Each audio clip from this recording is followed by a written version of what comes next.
मी आपल्या सर्वांना वरळी मतदारसंघात जो निवडणुकीच्या वेळी घोळ झाला होता तो आपल्या समोर आणला।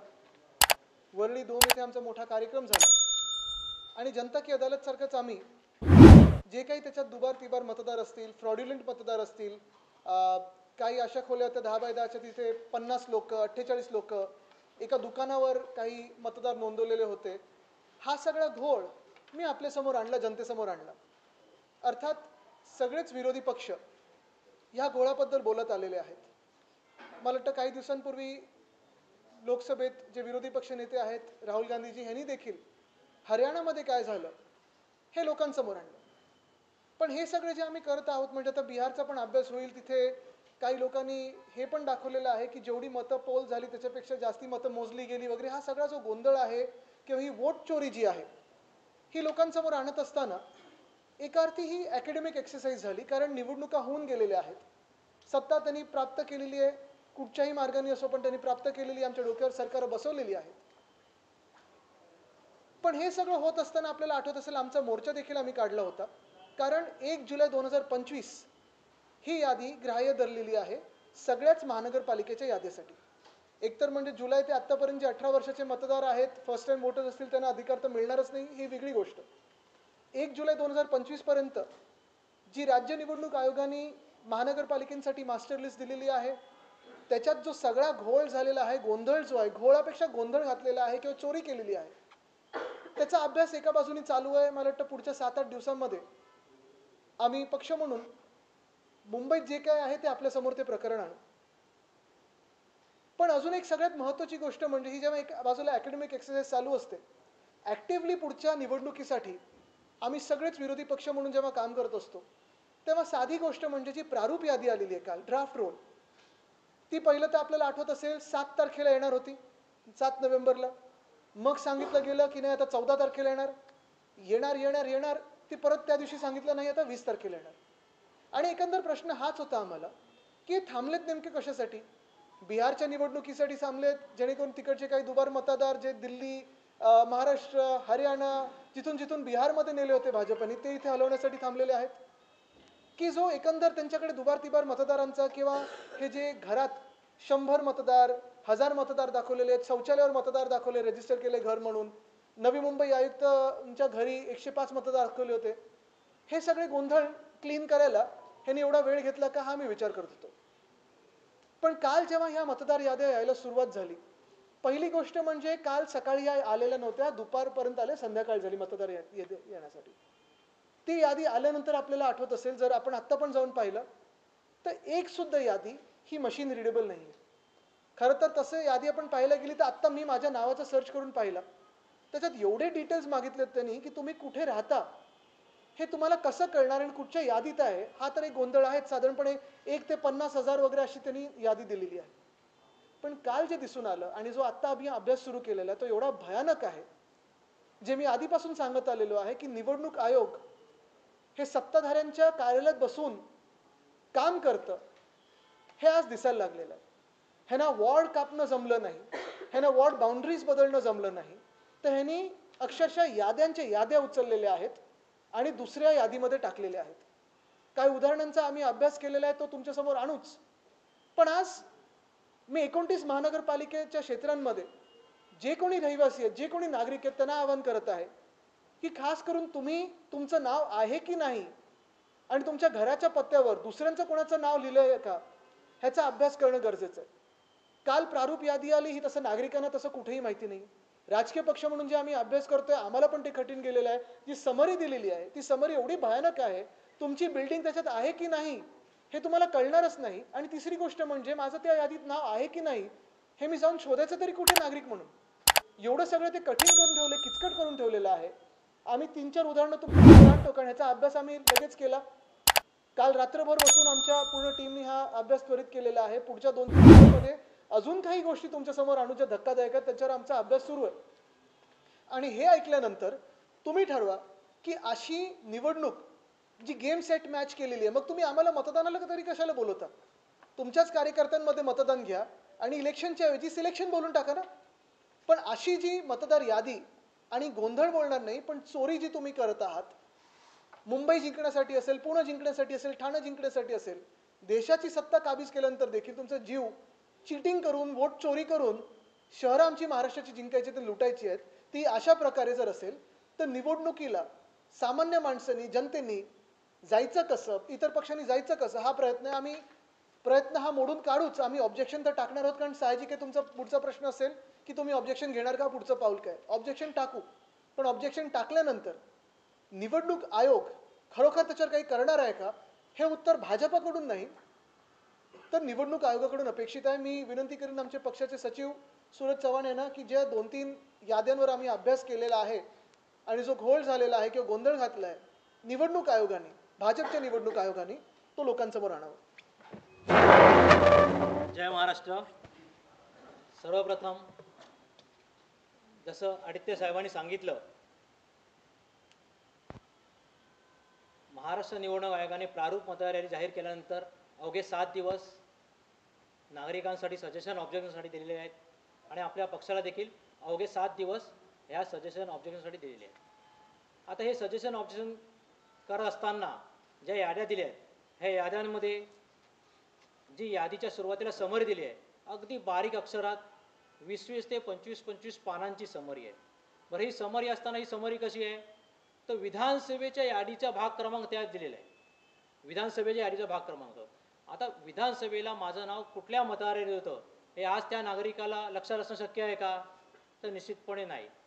म्हणजे त्या नागरिकांनी विधानसभेचा यादीचा भाग क्रमांक आठवायचा आणि आपण कुठल्या प्रभागात आहोत ते बघायचं आणि मग त्या प्रभागाची यादी शोधायची आणि मग त्या प्रभागात आपलं नाव आलं की नाही बघायचं.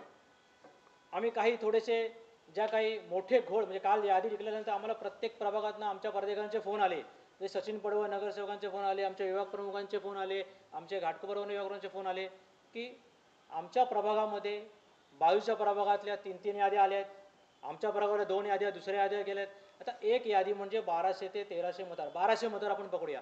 म्हणजे जर 2-2 हजार 3-3 हजार जर नव्याने मतदार ॲड झाले असतील बाजूच्या मतदारसंघातील किंवा आपल्या मतदारसंघातील, अशा 1-2 याद्या दुसऱ्या बाजूला गेल्या असतील तर किती मोठा घोळ झाला असेल आणि तो मतदार नक्की मतदान कोणाला करणार आणि मतदान केल्यावर त्याचा नगरसेवक कोण, हा या ठिकाणी प्रश्न उभा राहिलेला आहे. आपण जर बघितलं तर वॉर्ड क्रमांक 12 म्हणजे माघाटणे विधानसभेमध्ये वॉर्ड क्रमांक 12 यामध्ये त्यांनी यादीचा भाग क्रमांक 147 माघाटणे विधानसभेतली वॉर्ड क्रमांक 12 मध्ये अख्खी यादी त्यांनी सुरुवातीला समरीमध्ये दिलेली आहे. समरीमध्ये अख्ख्या यादी सगळे सेक्शन टाकलेले आहेत, जवळजवळ 34 का 35 सेक्शन आहेत, परंतु मागे त्या ह्याच्यात फक्त 11च मतदारांची नाव आहेत. म्हणजे विधानसभेच्या 147 जे काय 1200 मतदार असतील, परंतु या वॉर्डमध्ये फक्त 11 मतदार आलेले आहेत 12मध्ये. पण त्यांची नावं आम्ही अधिक चौकशी, अधिक खोलात गेलो, आमच्या पदाधिकाऱ्यांनी तिथले बघितलं तर त्यांची नावं आम्हाला प्रभाग क्रमांक 11 मध्ये मिळाली, वॉर्ड नंबर 11 मध्ये मिळाली. सामान्य माणसालाही कशी मिळणार.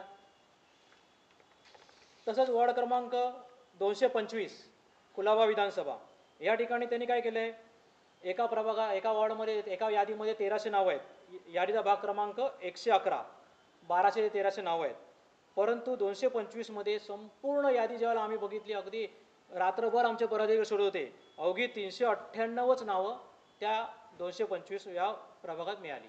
मग बाकीची नावं कुठल्या वर्गात गेली, त्याच्या बाजूच्या प्रभागात शोधण्याचा प्रयत्न केला, पण त्या समोरीत त्यांची नावं, त्या सेक्शन्सची नावं नाही आहेत. अजून कुठे शोधणार, मग ती नावच मिळत नाही आहेत. मग ती कुठल्या तरी भलत्याच वॉर्डमध्ये गेली असण्याची शक्यता आहे. आता अणुशक्तीनगर विधानसभेमध्ये देखील वॉर्ड क्रमांक 147 आमचे प्रमोद शिंदे बसले आहेत, त्यांचा स्वतः स्थानिक वॉर्ड आहे, त्या प्रभागात येणाऱ्या इमारतींची नावं, एक यादी एकच आहे, विधानसभेची यादी एक आहे, त्या यादीचा भाग क्रमांक होता 172, परंतु ती यादी आता महानगरपालिकेने 2 वॉर्डमध्ये डिवाइड केली. जुन्या प्रभागाप्रमाणे 127 मध्ये येते, आता डिवाइड करताना अर्धी नावं 127 मध्ये दिली आणि अर्धी नावं 148 मध्ये दिली. पुन्हा एकदा एकाच ह्याच्यात राहणारे, एकाच सेक्शनमध्ये राहणारी लोक 2 प्रभागात डिवाइड करण्यात आली. या ठिकाणी 222 यादीचा भाग क्रमांक 222. सॉरी, शिवडी विधानसभा 206 मध्ये आमचे सचिन पडवळजी आहेत, त्यांच्या प्रभागात बाजूच्या अभिनवनगरमधल्या 205 या प्रभागातील किती याद्या दिल्या, 5 ते 6 बूथच्या समरीमध्ये ऍड केल्या. तसंच 204 मधल्या पण एक समरीमध्ये ऍड केली. म्हणजे निवडणूक आयोग भविष्यात ह्या याद्या कुठून ॲडिशनल नावं आणून ऍड करण्याची शक्यता आहे का, हा प्रश्न या ठिकाणी उभा राहतोय. आता माझं स्वतःचं नाव जर प्रभाग क्रमांक 154 मध्ये येतं, बाउंड्री जर बघितली तर ती 154 मध्ये येते. म्हणून मी काल 154 मध्ये सर्च केलं, माझं नाव 154 मध्ये नव्हतं. अजून बाजूच्या 155 मध्ये केलं, तिथेही नव्हतं. मग बोललो अजून पुढे जाऊया, 152 मध्ये बघितलं तर 152 मध्ये मला नाव शोधायला जवळजवळ मला स्वतःला, म्हणजे माझ्या याद्या सगळ्या तोंडपाठ असून सुद्धा जवळजवळ 2 ते 2.5 तास लागले, एवढं सगळं माहिती असताना सुद्धा. बरं, हे नाव शोधत असताना माझं फक्त माझ्या इमारतीत माझं एकट्याचंच नाव त्या 252 मध्ये गेलंय. माझ्या इमारतीचं फक्त एकट्याचं नाव 252 या वॉर्डात गेलंय, 152 या वॉर्डात गेलंय. म्हणजे ह्या इतक्या प्रकारचा घोळ या ठिकाणी निवड आयोगाने घातलेला आहे. आणि आम्हाला फक्त 7च दिवस दिलेत पुढे सजेशन ऑब्जेक्शनसाठी. सांगण्याचा मुद्दा असा आणि सोपा करण्यासाठी, आपण मतदार म्हणून आपलं नाव प्रत्येक यादीत असतं, बूथ वाईज असतं, आणि आत्तापर्यंत आपण तसं मतदान करत आलेलो आहे. यंदा पहिल्यांदा असं झालेलं आहे की भाजपचे असतील, मिंदेंचे असतील, ही टोळी निवडणूक आयोगात बसून ठराविक लोकांना ह्या बूथमधनं काढायचं आणि त्या बूथमध्ये न्यायचं, इकडचं संतुलन हलवायचं, तिकडचं संतुलन हलवायचं, किंवा चला ही लोकं हे बूथ आपल्यासाठी स्ट्रॉंग आहेत तर हे स्ट्रॉंगवाले बूथ आपण ह्या सीटमधून काढून दुसऱ्या सीटमध्ये द्यायचे, जेणेकरून विरोधी पक्षांच्या सीट पडतील, स्वतःच्या सीट जिंकून येतील, ज्या स्वतःच्या सीट थोड्या डगमगीत आहेत त्या भक्कम करून घेऊ. हे सगळं कॅल्क्युलेशन करण्यासाठी निवडणूक आयोगाने 7ची यादी 14 ढकलली, 14ची यादी आज काल पर ढकलली, आणि काल देखील जी यादी आलेली आहे ती मशीन रिडेबल नाही. आमच्या प्रामुख्याने 2 मागण्या असतील, आम्ही तो ऑब्जेक्शन टाकत आहोतच. सगळे इतर राजकीय पक्षांशी आम्ही बोलणार आहोत. ह्याच्यात जर भाजपला खरोखर लोकशाही वाचवायची असेल त्यांचं पण आम्ही स्वागत करतो. पण निवडणूक आयोगाने हा जो गोंधळ घातलेला आहे त्याच्यात 2 कारणं असू शकतात. पहिलं कारण म्हणजे इनकॉम्पिटन्स, त्यांना काम करता येत नाही. जर निवडणूक आयोगाच्या लोकांना किंवा त्यांचा जो स्टाफ असेल किंवा त्यांचे जे आयुक्त असतील ते इनकॉम्पिटंट असतील, त्यांना काम करता येत नसेल, तर तातडीने त्यांना सस्पेंड करणं गरजेचं आहे, घरी बसवणं गरजेचं आहे. पण हे जर मुद्दाम झालं असेल, एखाद्या पक्षाला मदत करण्यासाठी झालं असेल, तर त्यांच्यावर देशद्रोहाचा गुन्हा टाकून त्यांना जेलमध्ये टाकणं गरजेचं आहे. कारण हे आपल्या साध्या सामान्य माणसाचा, नागरिकाचा मतदानाचा अधिकार खेचून घेण्याचा प्रयत्न होतो, तुम्हाला मतदानापासून वंचित ठेवण्याचा प्रयत्न होत आहे. आणि मुंबईत ठराविक पक्षांना, मुंबई किंवा बाकी सगळ्याच शहरांमध्ये असेल, ठराविक पक्षाला मदत होईल असं सगळं हे कटकारस्थान चालू आहे.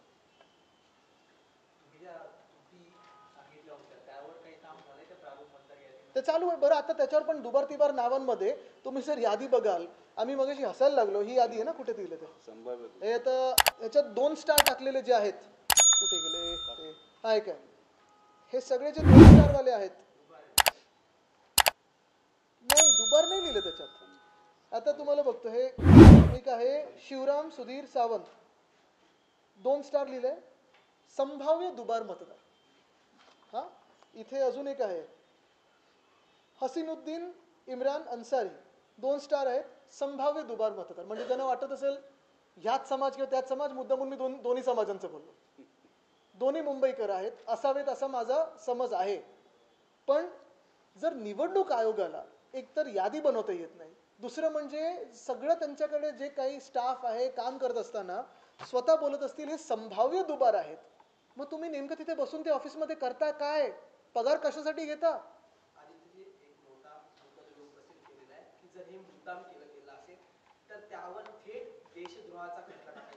अजून कशाचं टाकायला पाहिजे? याआधी आपण जर पाहिलं तर पंजाब आणि दिल्लीमध्ये एका निवडणूक अधिकाऱ्याचा व्हिडिओ व्हायरल झाला होता, तो सीसीटीव्हीकडे पाहिला, त्याच्यावरही अद्याप त्या प्रकारची कारवाई झाली नाही. तुम्हाला वाटतं का ही मागणी तरी मानली जाईल?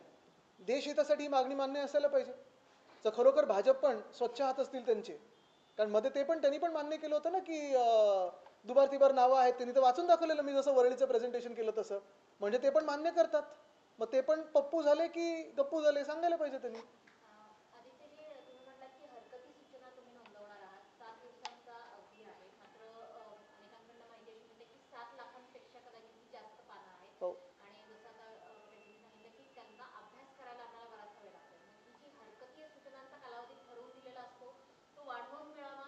तो वाढवून मिळायलाच पाहिजे. आम्ही उद्याकडे हे सगळं याचं संकलन करून पूर्ण गाडी भरून तिथे आम्ही सगळे हे डॉक्युमेंट्स नेणार आहोत. इतर पण पक्ष जे आमच्या टचमध्ये आहेत, जे विरोधी पक्ष आपण त्यांना बोलतो, पण साधारणपणे आमच्या महाविकास आघाडीतले असतील किंवा इतर जे पक्ष आहेत, मग मनसे आहे, सगळेच आहेत, ह्याच्यावर काम करत आहेत. भाजपने कदाचित काम केलंच असेल कारण त्यांनीच हे घुसवलेले असतील, त्यांना पण माहिती असेल. मुद्दा हाच येतो की ऑब्जेक्शन घेण्यासाठी 7 दिवस पुरेसे आहेत का, हे अभ्यास करण्यासाठी 7 दिवस पुरेसे आहेत का. आता आम्ही काल रात्रभर जागून हे सगळं केलेलं आहे. कॉफीचा पुरवठा जर इलेक्शन आयोग करत असेल तर आम्ही अजून काही दिवस जागू, रात्रभर जागू करू. पण 7 दिवस हे सगळं केल्यानंतर पुढचा टप्पा हा येतो की जेव्हा फायनल लिस्ट येईल त्याच्यात पण जर गोंधळ असला तर मग निवडणूक आयोग काय काम करणार. मागणी म्हणजे आहेच आमची की वाढवून द्याच, पण दुसरं म्हणजे मशीन रिडेबल द्या ना. आणि थोडी एवढी किचकट करण्यापेक्षा प्रक्रिया सोपी करून द्या. माझं नाव जर टाईप होत असेल किंवा इपिक नंबर टाईप होत असेल तर मला माझं मतदार कुठे आहे, मतदान कुठे आहे कळू द्या.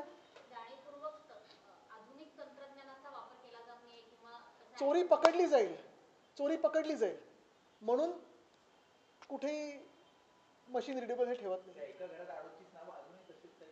आम्ही तर ऑब्जेक्शन घेतोय आता सगळीकडे. आता आम्ही अजून मुंबईभरात शोधलेले आहेत, ते लवकरच पुढच्या 7 दिवसात तुमच्या समोर येईल. 2017 मध्ये 91 लाखच्या आसपास मतदान होते, आता ते 1,04,00,000च्या आसपास गेले. एवढ्या 14 लाख जागांची चाळणी करायची आणि त्याच्यात ते आधीची, एवढं तुम्हाला वाटतंय का 7 दिवसात पूर्ण होईल? नाही, ही चाळणीपेक्षा निवडणूक आयोगाचे जे चाळे आहेत त्याची चाळणी करायला आम्हाला त्रास जातो. परत परत तुम्हाला हेच सांगेन मी की घाबरताय कशाला तुम्ही, यादीत घोळ घातलाय कशासाठी तुम्ही. आणि जर तुम्हाला काही चोरी नसेल तुमची तर ठेवा ना मशीन रिडेबल, सोपं करा.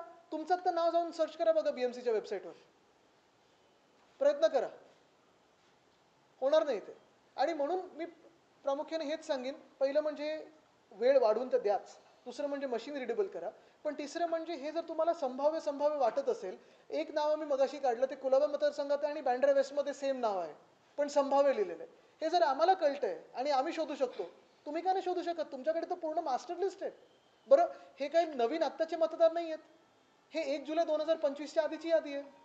म्हणजे मग जुलै, ऑगस्ट, सप्टेंबर, ऑक्टोबर, नोव्हेंबर संपायला आला, मग तुम्ही काय केलं तेवढे दिवस? आणि चोरी नाही, हा गुन्हा नाही तर दुसरं काय?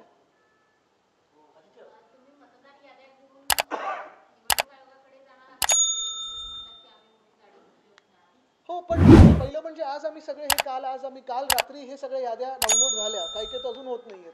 ते झाल्यानंतर तर त्याच्यावर अपडेट, पण फिजिकली आम्हाला चेक करायला लागतं. कुठेही चुकीचा आरोप होऊ नये ह्याची दक्षता आम्ही जास्ती घेतोय, काळजी आम्ही घेतो. आमचे सगळे विभाग प्रमुख असतील, आजी माजी नगरसेवक आहेत, इच्छुक अनेक लोक आहेत, ते पण करतायत.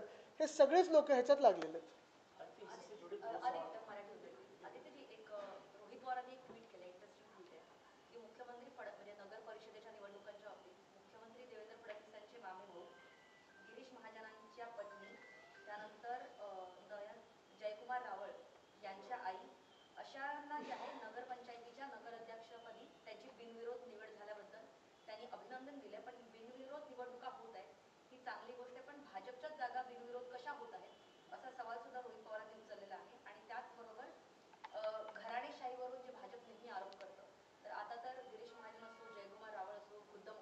बिहारमध्ये 2 मंत्री बघा ना, ते जसे झालेत, ते तर निवडणुका पण नाही लढले, पण घराणेशाहीत म्हणून झाले मंत्री.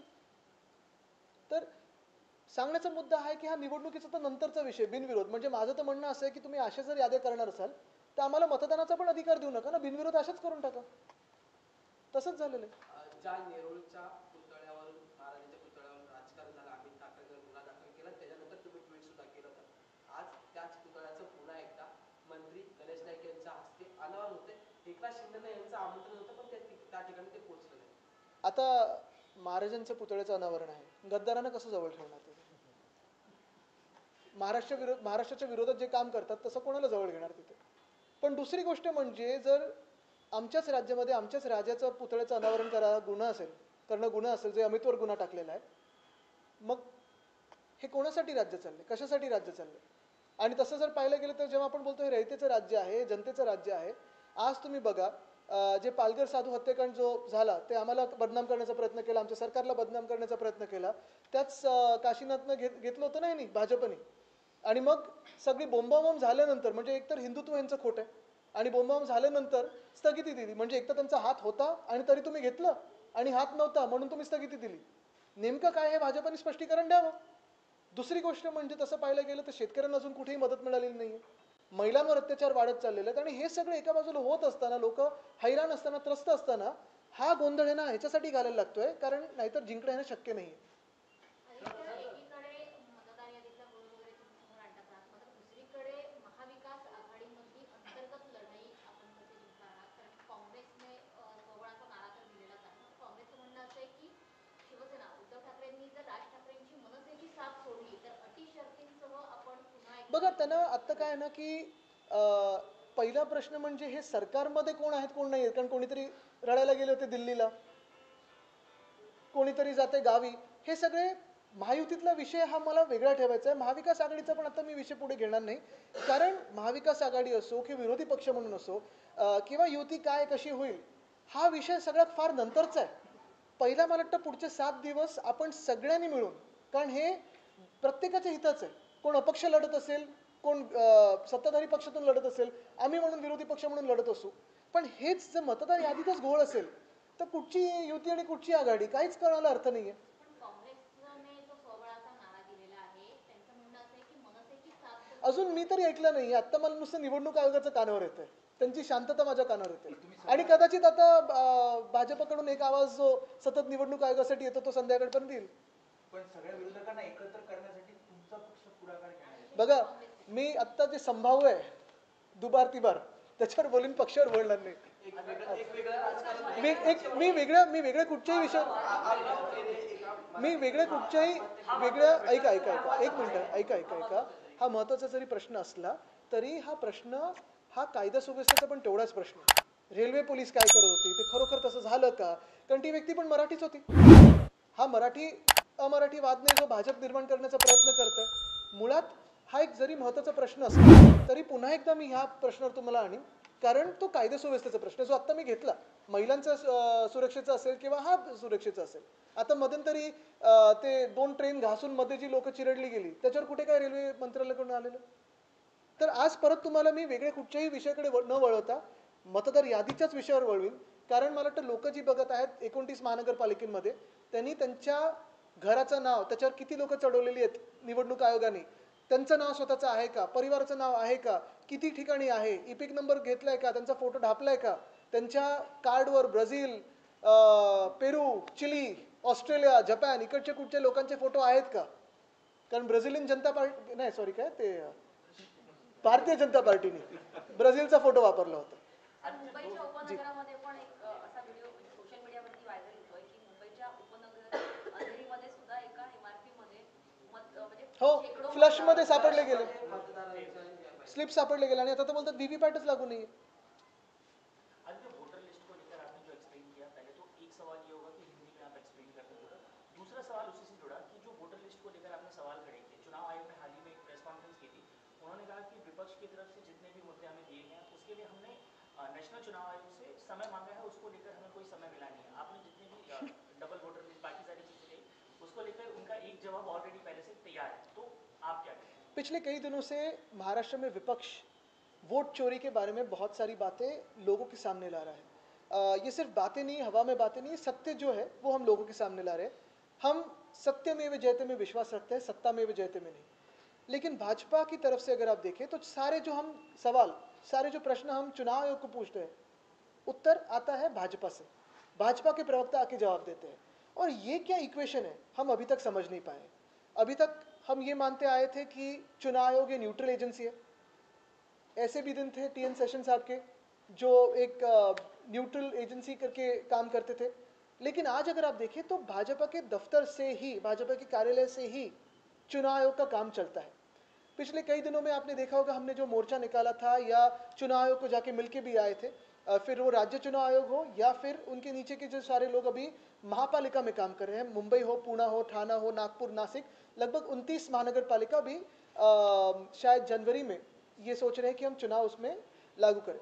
लेकिन ये सारी जो बातें हैं डबल वोटर्स की हो, ट्रिपल वोटर्स की हो, 10x10 की खोली में 50 लोगों के हो रजिस्ट्रेशन की, या किसी दुकान पे किसी का रजिस्ट्रेशन हुआ होगा, नवी मुंबई में तो किसी एक सुलभ शौचालय पे भी 5-6 लोगों का रजिस्ट्रेशन वोटर करके हुआ है. वहाँ के म्यूनिसिपल कमिश्नर के घर के नाम पे ऑफिशियल बंगलों पे 105 लोगों का रजिस्ट्रेशन हुआ था.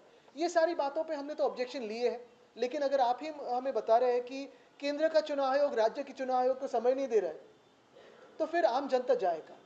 आज ये पत्रकार परिषद मैंने इसलिए बुलाई है कि आपके माध्यम से मैं सारी जनता को आह्वान देना चाहता हूँ, एक विनती करना चाहता हूँ कि आपके खुद के नाम ढूंढो इस लिस्ट में है कि नहीं। पहली बात तो ये है कि आप इस वोटर लिस्ट में आए हो कि नहीं, ये पहली बात है।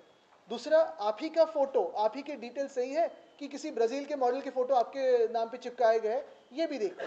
तीसरी बात, आपके जो घर के एड्रेस है उस पे कितने लोग हैं, क्या सही लोग हैं, गलत लोग हैं, जान पहचान के लोग हैं कि दूसरे लोग लाए हैं, ये भी एक बात देख लो। लेकिन कल शाम को जो लिस्ट, वोटर लिस्ट आई थी, ये हर एक बूथ की लिस्ट आती है, ऐसी होती है लिस्ट। इसमें हमने देखा है कि बहुत सारे वार्ड्स में अदला बदली हुई। जो वार्ड नंबर 12 में होने चाहिए उन्हें दिखा है वार्ड नंबर 11 में। ये सचिन पटवल जी हमारे जो बैठे हैं वो कॉरपोरेटर थे, बाजू 205 वार्ड के इनके वार्ड में डाले गए हैं। काफ़ी सारे ऐसे भी हैं जहां आप जिस बिल्डिंग में रहते हो लगभग 60% लोग आपकी बिल्डिंग के वही वार्ड में है, 40% लोग किसी दूसरे वार्ड में डाले। अच्छा, इतनी ये जो प्रोसेस है, जो पूरी प्रक्रिया है खुद का नाम ढूंढने की, इतनी जटिल करके रखी है इन्होंने कि अगर आप ऑनलाइन भी जाए तो उसमें आप ढूंढ नहीं पाओगे आपका खुद का नाम। तो फिर अगर एक आम नागरिक के तौर पे मैं अपना मतदान का अधिकार पूरा एक्सरसाइज करना चाहता हूँ, मैं जाके कैसे ढूंढूं कि मेरा नाम कौन सी लिस्ट में है? मशीन रीडेबल लिस्ट लाई नहीं है, ऑनलाइन ढूंढना हो तो जटिल प्रक्रिया है। मैं अगर किसी पार्टी का नहीं हूँ, पार्टी को ही अगर ये सब कठिन लग रहा है तो आम मतदार क्या करेगा, आम मतदाता क्या करेगा? तो इसलिए मैं आज ये आवाज़ उठाने के लिए आया हूँ कि ये पहली तो लिस्ट दुरुस्त हो। जो ये पूरा, मैं कहूँगा नहीं कि ये कन्फ्यूजन है, ये क्राइम है जो चुनाव आयोग ने किया है, और ये क्राइम बहुत सोच समझ के किया है। पहले ये लिस्ट, वोटर लिस्ट जो ड्राफ्ट रोल आता है वो 7 तारीख को आने वाला था, वो 14 तारीख को आने वाला था, फिर 14 को कहा गया नहीं 20 तारीख को आएगा। कल रात तक ये लिस्ट डाउनलोडेबल नहीं थी। जो डाउनलोडेबल हुई है वो एक तो पूरी की पूरी मशीन रीडेबल है ही नहीं, इतनी जटिल करके रखी है, 1 से लेकर 50,000 तक नाम आपको स्क्रॉल करना पड़ रहा है, तो आप कैसे ढूंढोगे? और उस नाम पे भी कोई और है, किसी के डबल वोटिंग है, नहीं है। खुद कहते हैं कि ये संभाव्य दोबार मतदार है। अगर चुनाव आयोग को खुद की लिस्ट के बारे में नहीं पता होगा तो वो काम क्या करते हैं, कौन सी सैलरी लेते हैं और क्यों काम करते हैं? और मेरा तो ये साफ आरोप है, मेरा तो ये कहना है, पहले ऑब्जेक्शन का टाइम बढ़ा के दो, दूसरी बात लिस्ट मशीन रीडेबल करके दो, तीसरी बात जो दोबार हो, यानी डबल हो, ट्रिपल हो, या बहुत सारे घरों पे 10 से ज़्यादा नाम रजिस्टर्ड हुए हो, वो क्लीन करना आपकी जिम्मेदारी है, चुनाव आयोग की जिम्मेदारी है, आप हाथ ऊपर नहीं कर सकते। और चौथी बात, अगर ये सारा जो मामला है ये गड़बड़ी से हुआ होगा, निकम्मापना से हुआ होगा, तो चुनाव आयोग के सारे लोगों को आज के आज सस्पेंड करो। ये अगर किसी राजकीय कार्यालय में, दफ्तर में बैठ के काम किया होगा, क्योंकि वार्ड इनको काटना नहीं हुआ, वार्ड बाउंड्रीज नहीं बदल सके, तो इन्होंने बराबर डेमोग्राफिक्स चूज करके अपने हिस्से में ये लिया कि ये हमें जीता सकते हैं, यहाँ हमें लीड था, ये हमें यहाँ चाहिए। तो फिर अगर ये सही बात हो तो जो सारे लोग आज चुनाव आयोग में है, इंक्लूडिंग कमिश्नर, उन पे सेडिशन, देशद्रोह का आरोप डालना चाहिए, जेल में डालना चाहिए। आदित्य, हाँ, एक बिहार चुनाव से जुड़ा हुआ प्रश्न होगा कि बिहार चुनाव के पहले जमकर ऑपोजिशन ने एक साथ एकजुटता दिखाई थी वोट चोरी के मुद्दे पर, लेकिन जब से ये रिजल्ट आए हैं पूरा ऑपोजिशन बिहार चुनाव के नतीजों पर शांत है, तेजस्वी काम चल रहा है। लेकिन अगर आप देखें तो महाराष्ट्र का चुनाव हो, हरियाणा का चुनाव हो, हरियाणा पे राहुल गांधी जी ने तो पूरा प्रेजेंटेशन दिया, मैंने वर्ली पे दिया है, मुंबई और महाराष्ट्र पे हमारा काम चालू है, बिहार का भी ऐसे ही आएगा। ऑलरेडी ट्विटर पे आपने देखना शुरू होगा कि उस पर एनालिसिस शुरू हो गए। लेकिन मैं ये मानता हूँ कि अगर महाराष्ट्र हो, हरियाणा हो, बिहार हो, ये सारी जो हमारी एनालिसिस है एकेडमिक एक्सरसाइज है। आज अभी लाइव क्या है, तो ये सारे 29 जो महानगर पालिका के चुनाव है वो है, और हम अगर ऑब्जेक्शन ले रहे हैं तो चुनाव आयोग का ये कर्तव्य बनता है कि हमें हमारी बात सुने और जो गलत है उसे ठीक करें। आदित्य, जब इलेक्शन कमीशन की जो प्रेस कॉन्फ्रेंस हुई थी वहाँ पर चुनाव आयोग को जो पूछा गया कि डबल लिस्ट के नंबर, वोटर्स के नंबर आपके कितने हैं आपके पास, तो उनके पास वो नंबर्स नहीं थे, और लोकल बॉडी इलेक्शन के 2 दिन पहले हमें नंबर मिल जाएंगे, तो क्या ये डबल वोटर्स? उन्होंने हमें ऐसे जवाब दिया था कि जो डबल वोटर्स है, ट्रिपल वोटर्स है, उनको एक ऑप्शन दिया जाएगा कि आपको किस चुनाव क्षेत्र में वोटिंग करना है। अगर आपको इसी लिस्ट में, जैसे मैंने दिखाया, जो 2 स्टार वाले हैं उनको संभाव्य दोबार नाम लिखा है, यानी पॉसिबल डबल नेम लिखा है, आपको इसी में पता नहीं कि वो डबल है, ट्रिपल है कि सिंगल है, तो क्या आप बताओगे किसी को कि आपने यहाँ चूज करो या वहां चूज करो? ये तो क्रिमिनलिटी। और ये मैं कहना चाहता हूँ, आज दुनिया भर में ये पता हो गया है कि हमारे देश में पिछले 3-4 सालों में फ्री एंड फेयर इलेक्शन होने बंद हुए। अगर आप हरियाणा की बात करें, महाराष्ट्र की बात करें, बिहार की बात करें, तो फ्री एंड फेयर इलेक्शन चुनाव आयोग नहीं करवाता है।